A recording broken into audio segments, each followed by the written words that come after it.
Traffic रस्ता आहे, मोठे मोठे वाहन वाहत आहेत, माझ्या आया बहिणींचा जीव धोक्यामध्ये।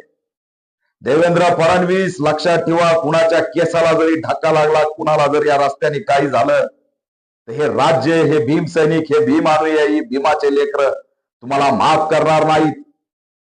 आज मीडिया या ठिकाणी तिथं दाखवत नाही काय सुरू आहे, त्यांचा असणारा मागण्या समजून घेण्याचा राज्य सरकार प्रयत्न करत नाही, कसलाही त्या ठिकाणी कोणी भेटायला जात नाही। नाशिकच्या पुढे हे आंदोलन जाऊ देऊ नका, त्यांना थांबवा, त्यांच्या मागण्या त्या ठिकाणी मान्य करा। सन्मानपूर्वक त्यांना जाऊन मंत्र्यांनी त्या ठिकाणी, पालकमंत्री असेल, मुख्यमंत्री असेल, कुणीतरी जाऊन भेटलं पाहिजे, राज्य मंत्रिमंडळातल्या मंत्र्यांनी जाऊन भेटलं पाहिजे आणि त्यांच्या मागण्या मान्य केल्या पाहिजे। अरे बेकायदेशीर कोम्बिंग केली, आमच्या आया बहिणीला तुम्ही मारलं, बेकायदेशीररित्या लाठीचार्ज करून सोमनाथ सूर्यवंशीला कोठडीमध्ये संपून टाकलं।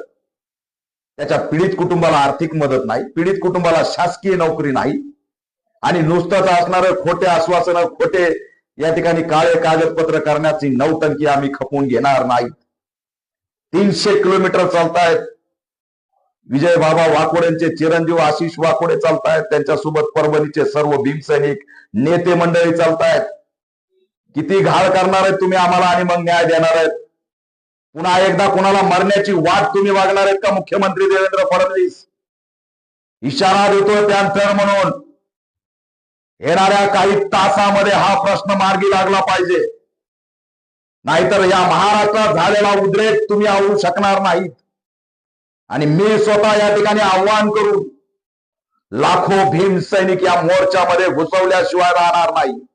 हे शेवटचं अल्टिमेटम आहे, येणाऱ्या काही तासामध्ये त्या ठिकाणी हा प्रश्न मार्गी लावला पाहिजे। कोण असेल पालक, कोण मंत्री, गृहमंत्री, उपमुख्यमंत्री, कुणीही जा आणि आमच्या समाजाच्या मागण्या मान्य करा। त्यांना एकटं समजू नका, त्यांच्याकडे महाराष्ट्राची पूर्ण ताकद आहे, महाराष्ट्र त्यांच्याकडे बारकाईने बघतोय।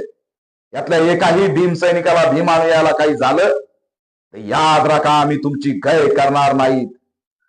येणाऱ्या काही तासामध्ये हे आंदोलन त्या ठिकाणी न्याय मिळाला पाहिजे, न्यायाच्या भूमिकेच्या दिशेने गेलं पाहिजे, नाहीतर उद्यापासून या आंदोलनामध्ये आमची एंट्री झाल्याशिवाय राहणार नाही। आणि ती एंट्री एवढी भयानक होईल की मग एकही वाहन कोणत्याही रस्त्याने जाणार नाही, असा भयानक रूप लॉंग मार्च झाल्याशिवाय राहणार नाही।